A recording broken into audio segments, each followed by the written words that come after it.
Hello, everyone. We are just going to wait a few more seconds for people to join, and then we're going to start.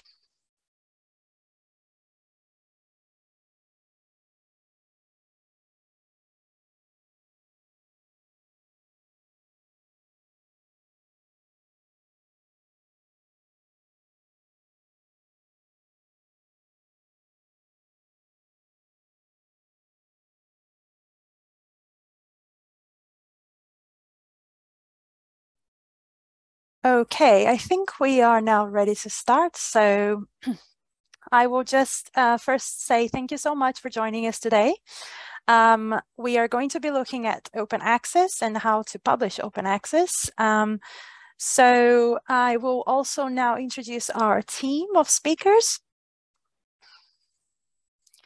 So first we have Jessica Lepowski, who is a publishing editor on the Sage Journal editorial team.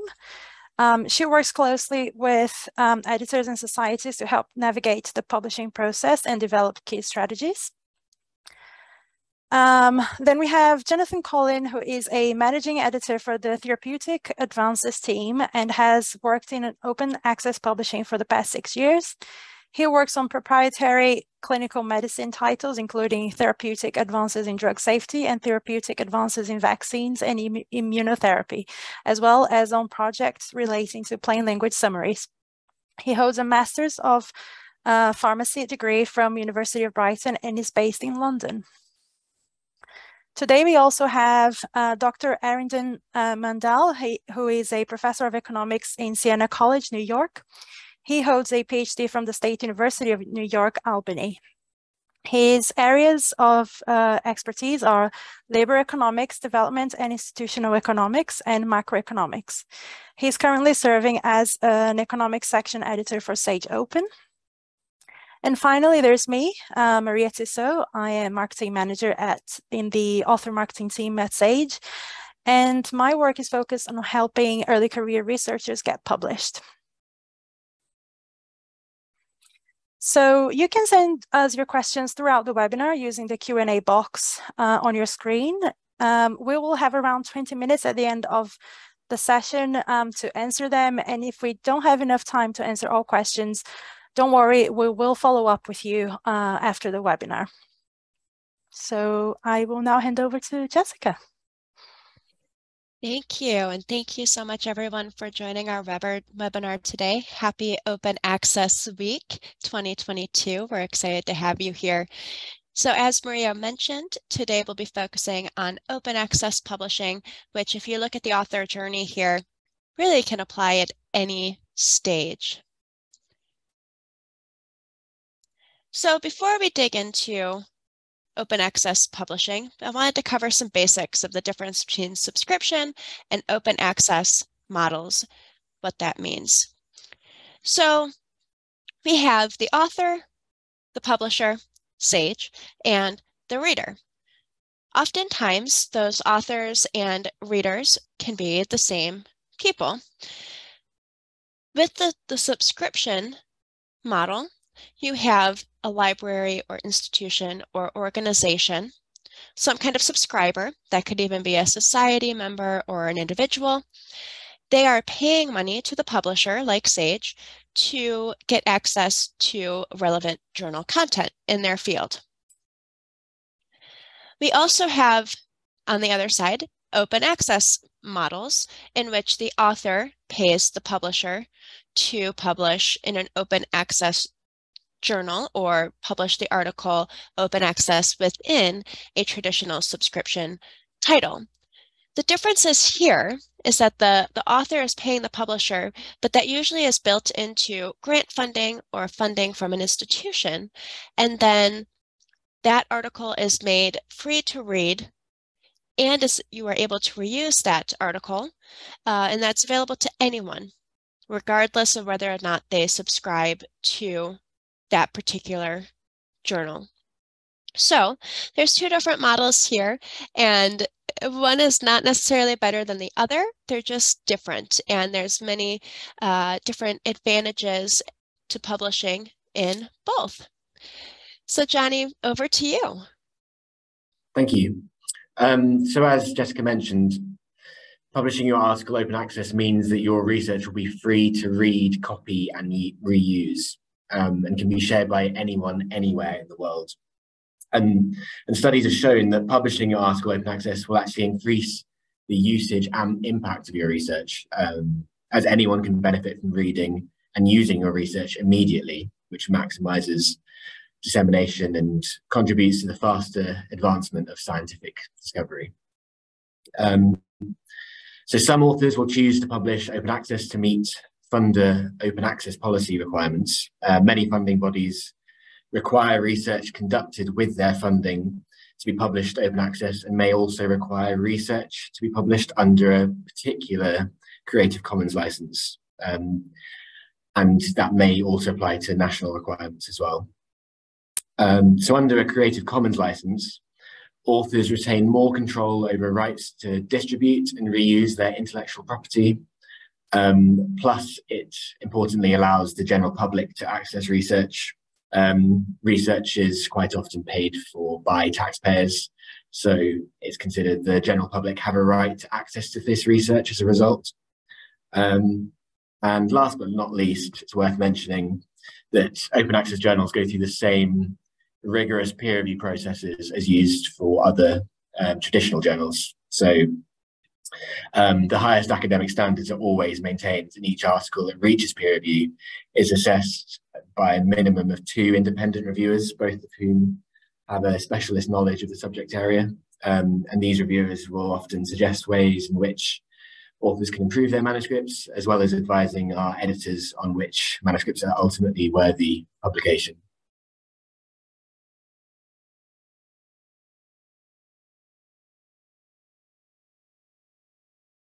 Sorry there, the slides had a mind of its own.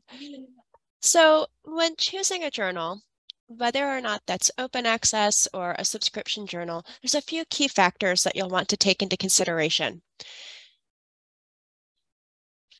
First and foremost, because we're talking about open access today, are there any funding or institution requirements or restrictions when you are looking for the journal to publish in? And so if there is a mandate to publish open access, you'll want to focus on a gold open access journal. Typically, gold open access journals are published online only, whereas the subscription titles many of them still have a print component. So that might be a factor for you potentially when choosing a journal to submit to. Regardless, you'll want to look at the reputation of the journal. Where does it sit in your field and in your discipline? Is it reputable? Are your colleagues submitting to it? Are you reading it? Where do you go to find the most current literature? That's going to be a pretty good indicator for where you should submit your own research. You'll want to look at the aims and scope of the relevant journals, because if your article is out of scope, it won't even be considered. So really focus on the subject area of that particular journal. Look at the paper types. Some journals will not accept, for instance, case reports, but you might have a systematic review or an original research article that you want to publish, and you'll want to check what type of papers these journals allow. Take a look at the editorial board. See if you recognize any familiar names from conferences that you attend or other papers that you've been reading. You can take a look at the metrics and indexing. So I know Johnny will talk about this when looking at predatory publishers, but you'll want to look at where is the journal indexed? Is it indexed in the directory of open access journals? That's a good sign. The DOAJ, is it indexed in PubMed, Central, or Medline, maybe even Scopus? Take a look at where it is indexed. You'll also want to make sure that the peer review policies are transparent. So as Johnny mentioned, regardless of the journal type, it still goes through a rigorous peer review, and you'll want to make sure that is transparent on the journal website. You might want to also focus on acceptance rate. So some journals have a very low acceptance rate. Some have a higher acceptance rate, and that's That can be based on a variety of factors, somewhat related to the number of submissions, excuse me. So for instance, you might want to publish in the highest impact factor title out there, but they might have a very low acceptance rate just due to the sheer number of submissions that they receive. If there's one takeaway, it's really focusing on the readership of the journal.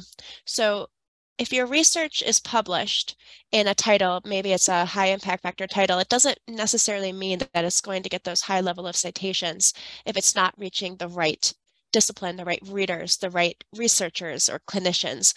So at the end of the day, really think about who is reading that title, who is going to read your research and what they might be searching for. And that's going to really help drive your decision on where to submit your own research. So there's many different factors. We actually have another webinar on how to choose a journal if you haven't attended that already, but so we'll continue on with our presentation because I know we could spend a whole webinar on that.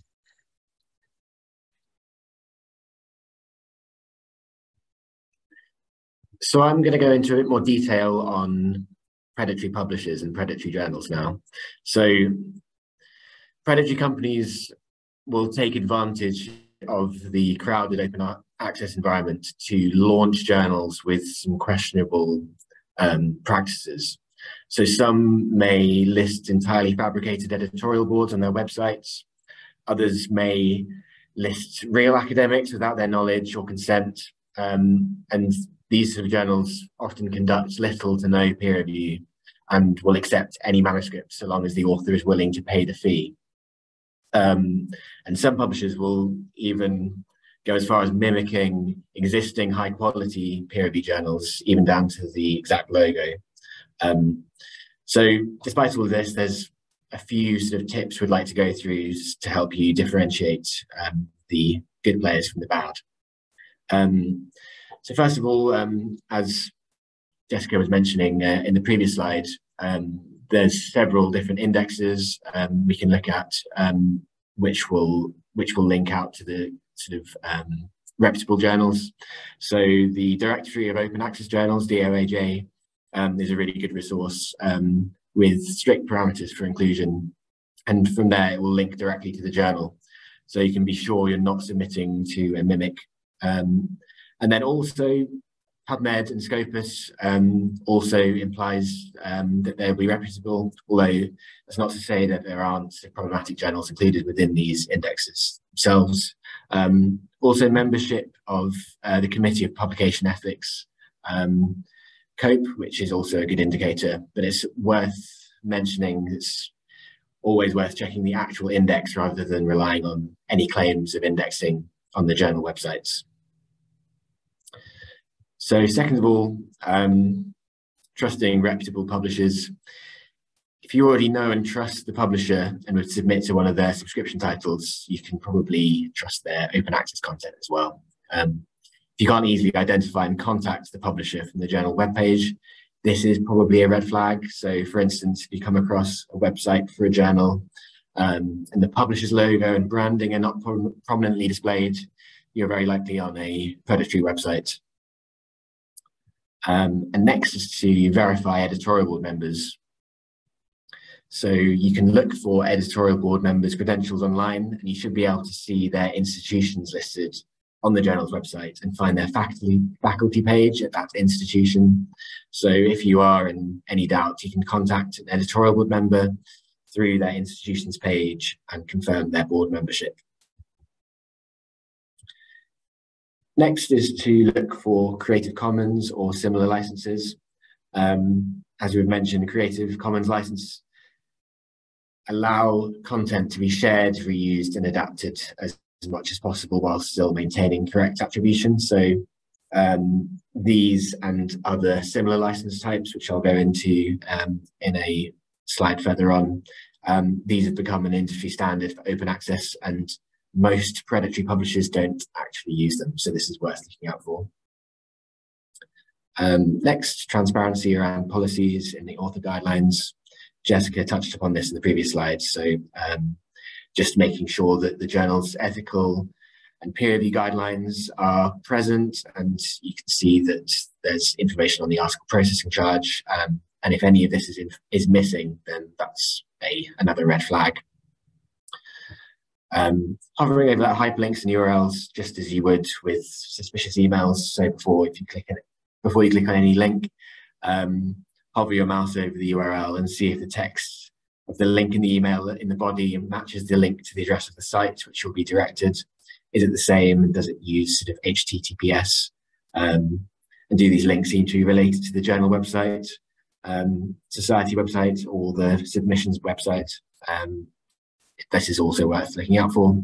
And spelling and grammar. So probably one you're all used to is that from slightly less reputable publishers, you might receive marketing emails with poor spelling and grammar, words misspelled. The author of the email might use poor grammar, have a very laudatory tone. Often these are signs that the group reaching out is predatory. So yes, in summary, so focus on quality over speed, I would say, especially as you're getting ready to submit.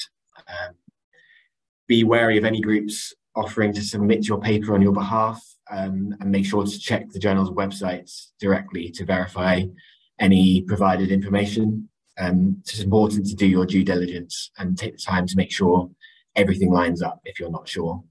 So while it may add some time to the process, it's better to be thorough than to rush into publication and never see your paper online, or worse, to be duped out of money. You can reach out to the journal editor or the publisher directly to verify any questions or concerns that you might have about the process.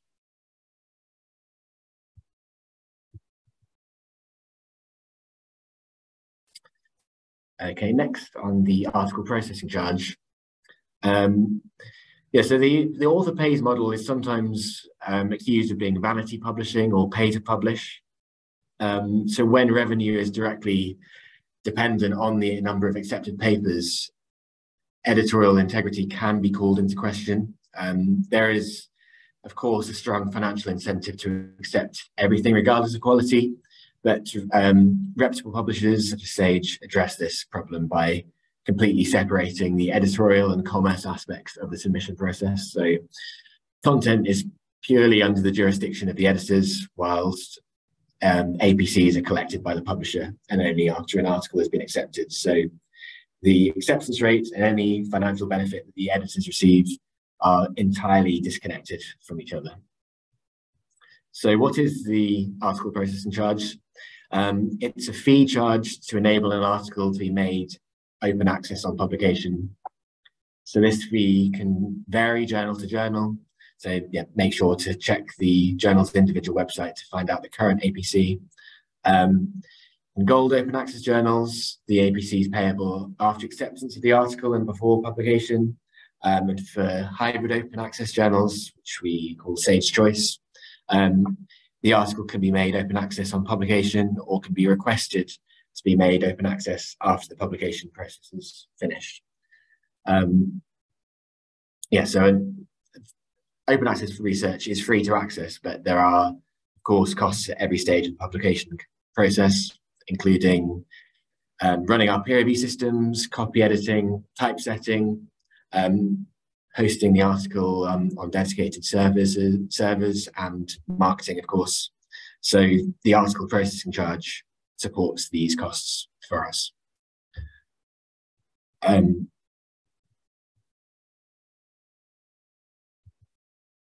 Thank you. Of course.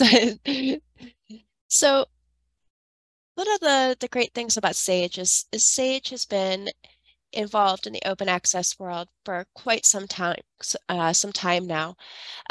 We were involved right from the beginning in 2008, and we launched Sage Open. So that was the first broad spectrum open access journal in the social and behavioral sciences in 2010. And so Arundam is here today as a section editor from Sage Open. So we're really excited to have him. In addition to the subscription journals we have at Sage, we do publish over 200 gold open access journals. That's what we call fully open access. And we have just over 20 active open access publishing agreements with a variety of consortium and institutions around the world. So it's really a big part of our organization, and we're a big proponent of getting the right research into the right people in the right hands. So the read and publish agreements. This is something that you may have heard of, maybe from your own institution or just your own general reading, but this is where this is covering an agreement between a publisher and an institution or library consortia to convert the journal subscriptions to payments for publishing those articles open access. So a big movement came out of Europe with Plan S. So this is something that you may have heard of. And now this is really covering institutions and consortia around the world. So this is really we're really starting to see an uptick in these type of agreements. So this map here shows some of our current agreements. We have some in South Africa, many across Europe, including the JISC in the UK, VSNU in the Netherlands. VSNU was actually our first open access sales deal like this, so it's our oldest and longest one. But we also have institutions and consortia in the US like Penn State, UNC Chapel Hill, and the UC libraries. So if you haven't already, you can check with your institution or to see if you are available for potential discounts or waivers, depending on where you're publishing your research and if it's being made open access. So if you're the corresponding author from one of these institutions, if you're publishing in a subscription title, it will be made open access on publication, and then you're eligible for a discount in a gold open access journal. So there's a lot of different terms floating around here with gold open access, sage choice, green open access. You may have heard of some of these terms, you might be familiar with them, but we just wanted to recap that here. So gold open access means you are publishing under a CC BY license in a fully open access journal. That means all articles published in that journal are under this license. It's free to read for everyone. All of the articles in that journal will be open access, and it might be a variation of one of those licenses. Then we have what is called the hybrid model, or what we at Sage call Sage Choice. Other publishers will have different names, but it would be publishing an open access article in a subscription title. So this is where you're paying an article processing charge for the article to be made open access. You might have it waived based on an open access sales deal, but this is the author's choice. So maybe a subscription title serves the readership that they're targeting, but they still want to publish open access. Sage Choice is a great outlet. But there's journals across open access subscription that really can serve and meet your readership needs. Last but not least, we have green open access. So this is where the submitted or accepted version of an article is made free to read anywhere at any time. So this could be on an institutional repository or another similar website.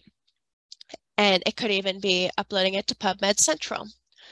So this is something that Sage has always been author friendly, and that we have had no embargo. So you can take your submitted or accepted version of your manuscript and deposit that into an institutional repository or to PubMed if it's funded by the NIH, for instance, and share that so it's free to read. But then it would still be behind the paywall for subscribers if you are publishing in a subscription title, or that it would be free to read and available to all if you published it open access under one of the CC BY licenses.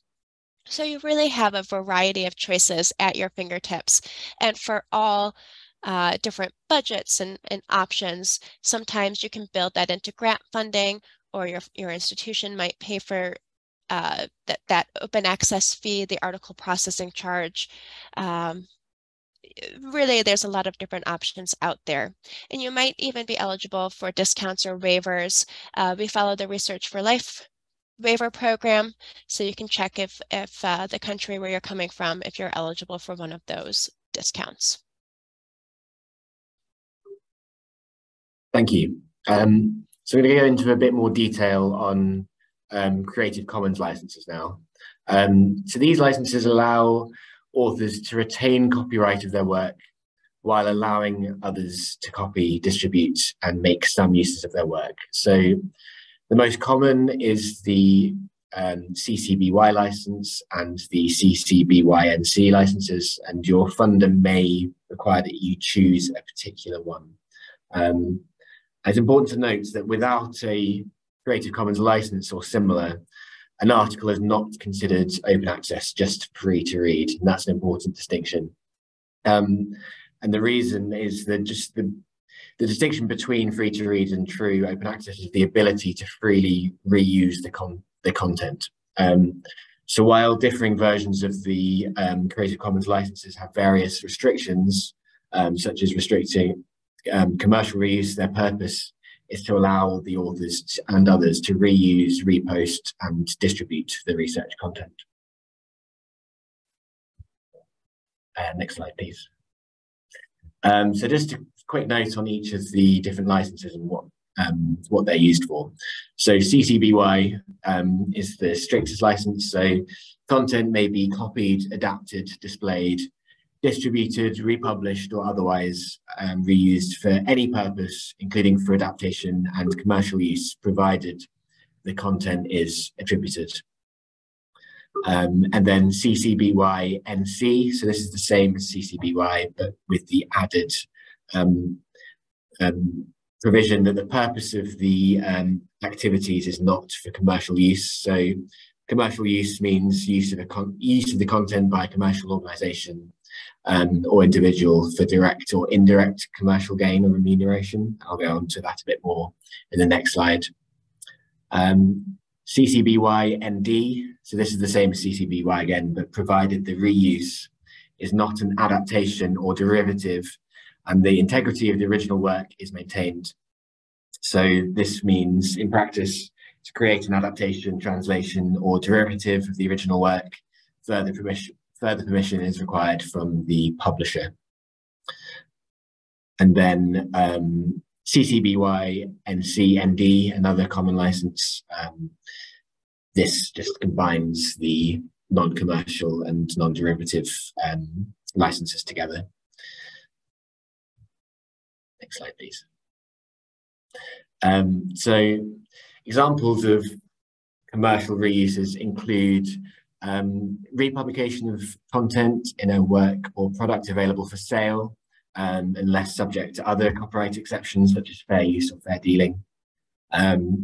Republication of content in presentations, brochures, or other marketing materials by a commercial entity or by any entity for commercial purposes. Distribution of the content to promote or market a person, product, or course, service, or organization. Text and data mining for the purpose of creating a saleable product or product which benefits from promotional or advertising revenue. Or finally, the use of the content by a commercial entity for individual for the purposes of remuneration, directly or indirectly through sale, licensing, promotion, or advertising. So this is important to bear in mind, but there's more information on the Creative Commons website if you're interested. Great, so on discounts and waivers. Yeah, so many research funders have policies requiring you to make your article available open access and will therefore include open access publishing fees or article publishing charges within the research grant. And your institution may also have an open access agreement with Sage that we've just discussed, which will cover some or all of the cost of publishing your article open access. So if your institution isn't included in one of these OA ingredients, it may, again, also have a central fund to support researchers who want to publish open access. And these are usually managed by the institutional library. So this is a good place to start to find out what might be available to you. Second, you can check if you're eligible for any discounts. So before submitting, you can reach out to your institution and the journal to see if you're eligible for a discount. We mentioned about agreements with institutions and consortia, and there's several agreements currently in place with Sage, so it's worth checking those before you submit. And we mentioned the Research for Life program as well. So if you look up Research for Life, there's a list of countries which are eligible for discounts and full waivers. And some Sage journals offer role-based discounts as well. So for editorial board members, reviewers, or students, these are on a journal-by-journal basis. So it's important to contact the editorial office for the journal to check if you are eligible for any of those. And yeah, it's important just to reiterate, please do confirm any discounts and waivers before submission, just so you know the APC you will be required to pay. And then when your manuscript is accepted, you'll be contacted through Sage's open access portal, where you'll be notified of any steps required to complete the OA publication journey with Sage. And just as a final point on this, if there is no way to pay the APC, there are other ways still to make your article free to read through Green OA. So you might want to submit to a Sage subscription journal that you had in mind, and then you can deposit the article in your institution's repository under Sage's Green Open Access policy.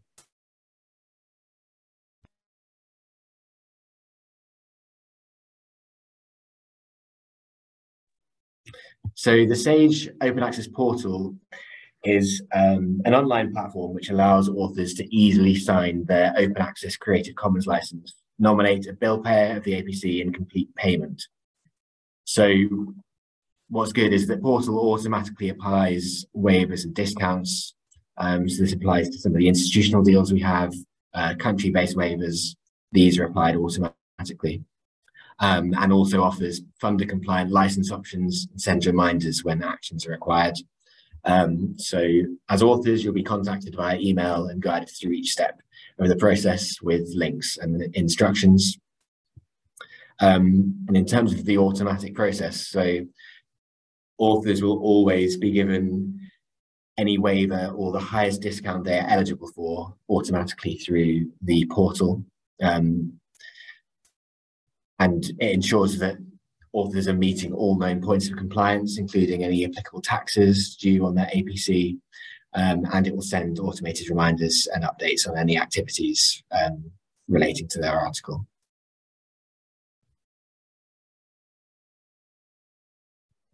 Thank you. Just a final reminder, I know we've been talking about this already, so we'll breeze through this slide, but just a reminder that you do have this option to upload the original or accepted manuscript at any time or in any format to any different repository, so that is always an option.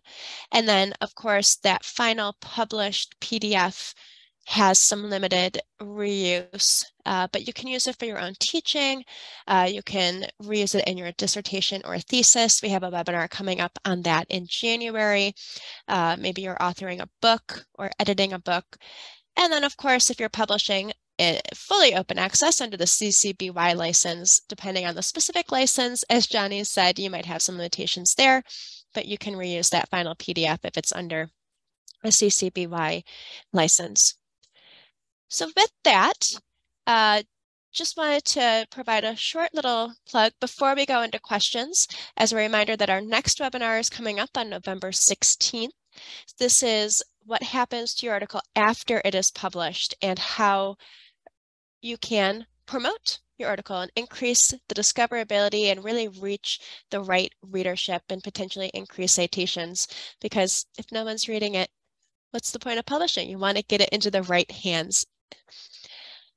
We also have our 2023 program released, so please be sure to visit that and sign up for any other relevant webinars that you might be interested in. We also have our Sage Journal resources, where we post the links to these recordings, so they're always there for your use. And we have a dedicated space with all of those videos and guides that you can take a look at regarding whatever it is you may wish to investigate. So with that, let's go into questions. And Arundam, I don't know if you have anything that you'd like to share your thoughts on before we head into questions here. We're really excited to have you as a panelist today. Yeah, thank you, Jessica. I'm just going to follow up on Johnny's point about, and I saw a lot of attendees ask this question, how to differentiate between a predatory journal and a non-predatory journal. And those are extremely helpful points that Johnny mentioned. But also, one more thing you can always look at is that if certain publications are charging by page, sometimes they charge, like predatory journals tend to charge, like, if anything beyond 5 pages, you have to pay $500 per page or something like that. So that's also a very good indication that they are just pay per page journal, which most of the time perhaps turn into a predatory journal. And finally, I would say, like, just ask your colleagues. You are in a profession, ask your peers, what kind of journal is this? Because always remember, like, once you publish in a predatory journal, it's with you forever. You cannot just take out that paper because it's going to stay in your resume, which can be problematic in future. So just do your due diligence before you submit your articles.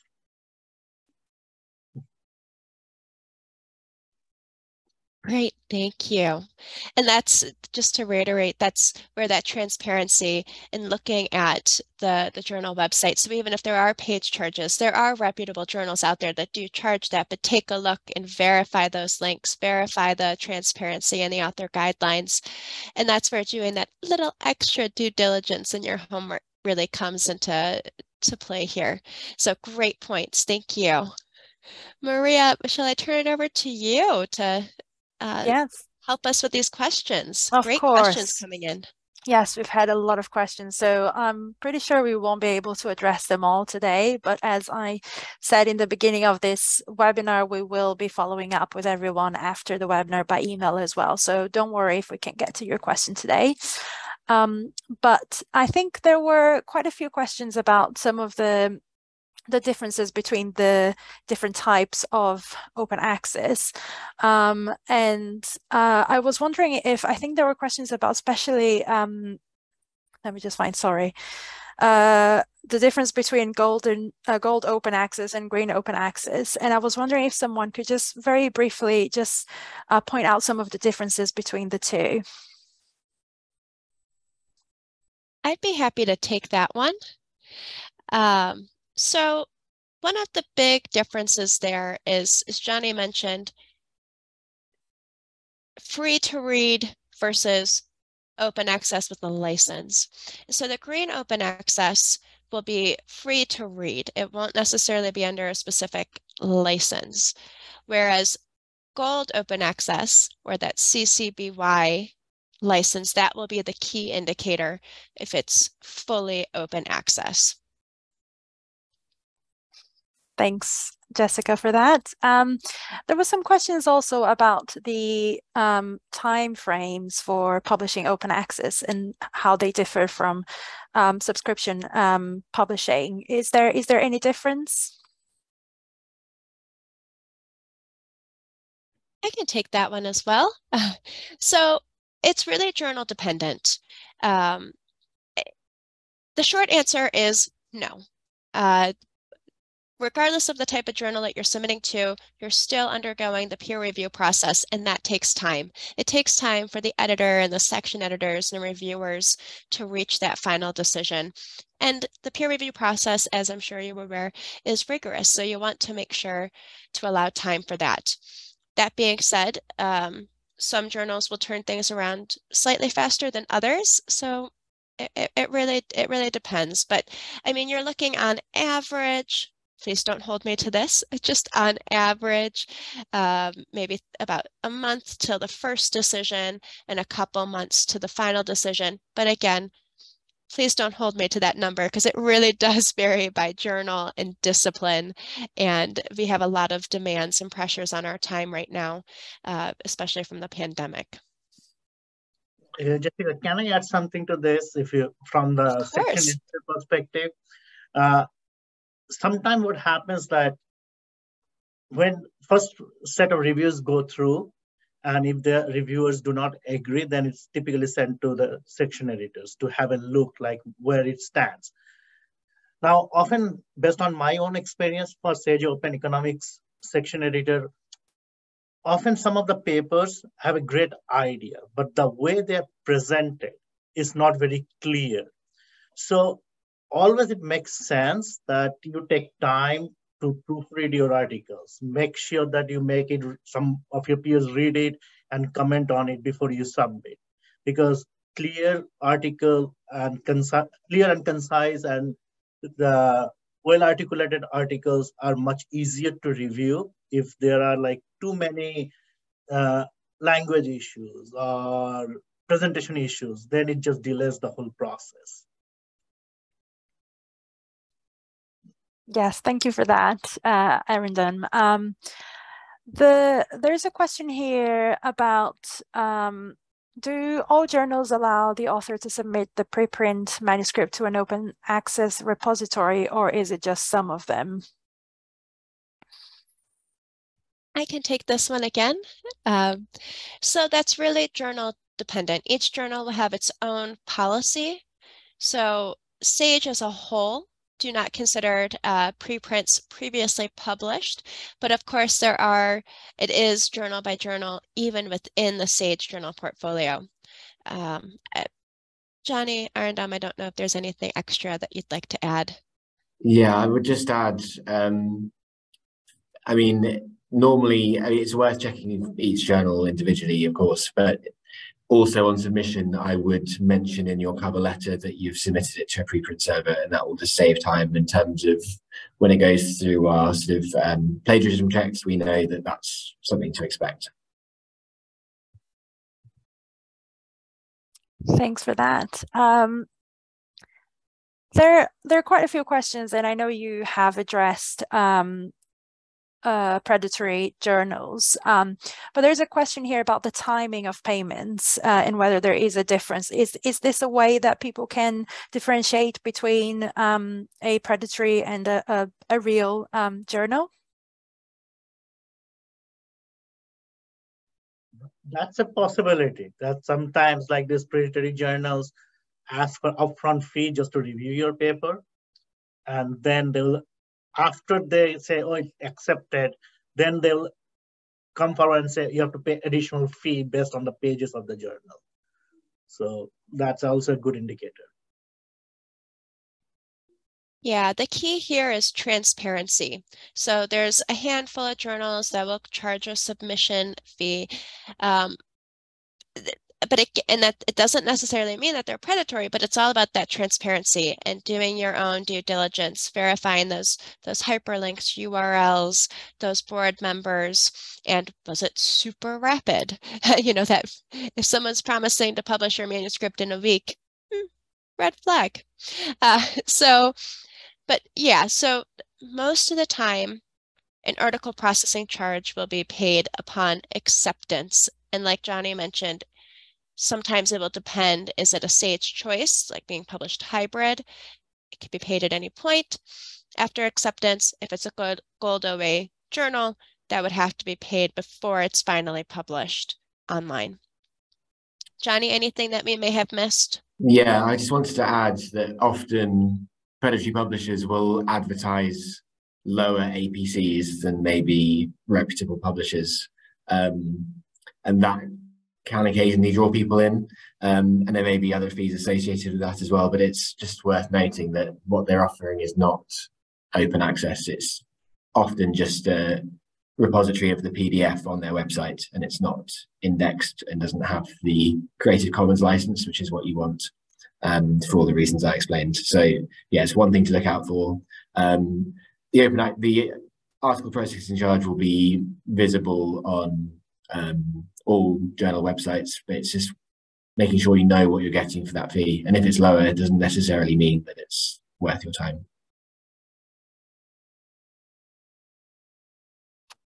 Thank you both for that. There are some people asking also about sort of submission details in terms of open access. Are there sort of page or word limits that are different from subscription journals? Is there something people should be looking out for in terms of the two different types?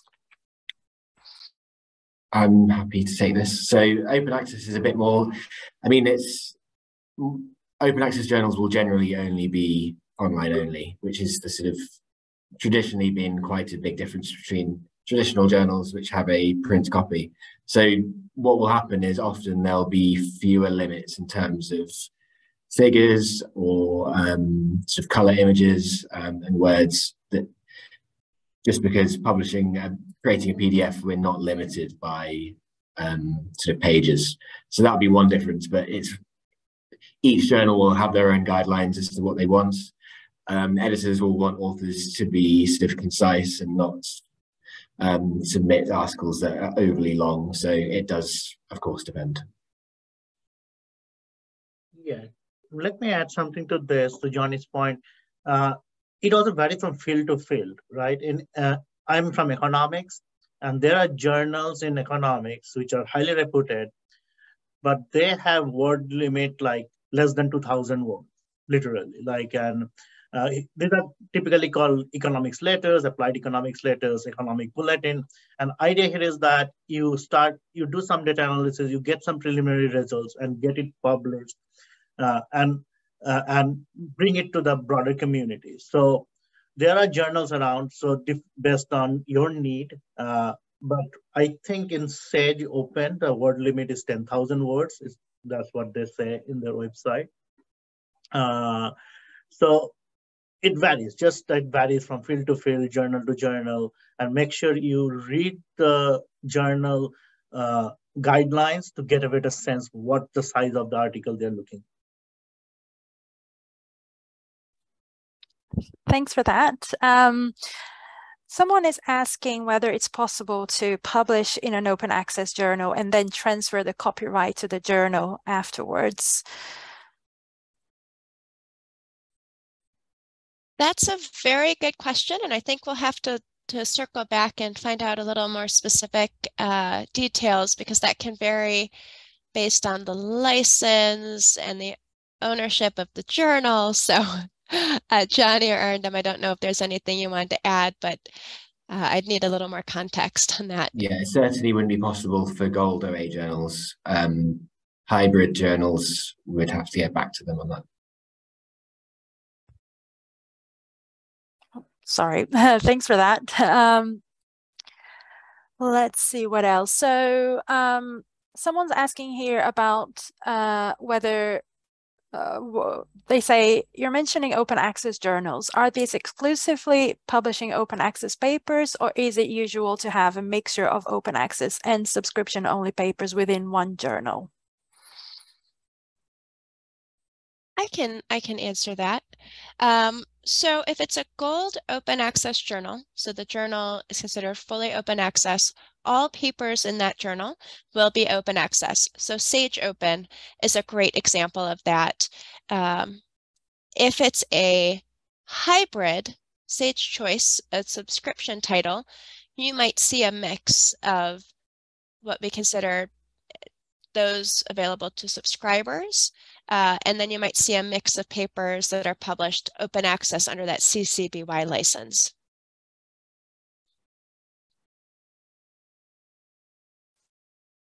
Oh, sorry, I could not unmute myself. Thanks for that, Jessica. Someone's asking about whether research that is published open access might get overlooked or ignored by reviewers. Is there an impact in viewership or readership by publishing open access? So I think in terms of once it's published or the reviewer system, okay.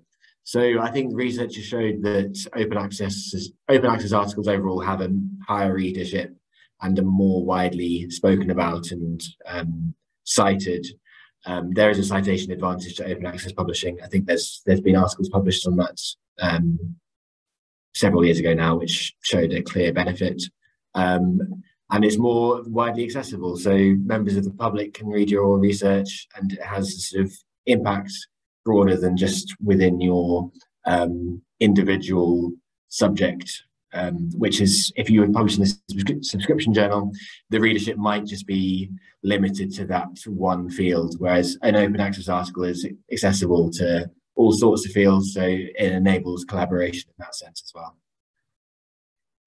Yeah, I think the person who is asking the question has another part to this question, which is asking about if the review itself get impacted by open access.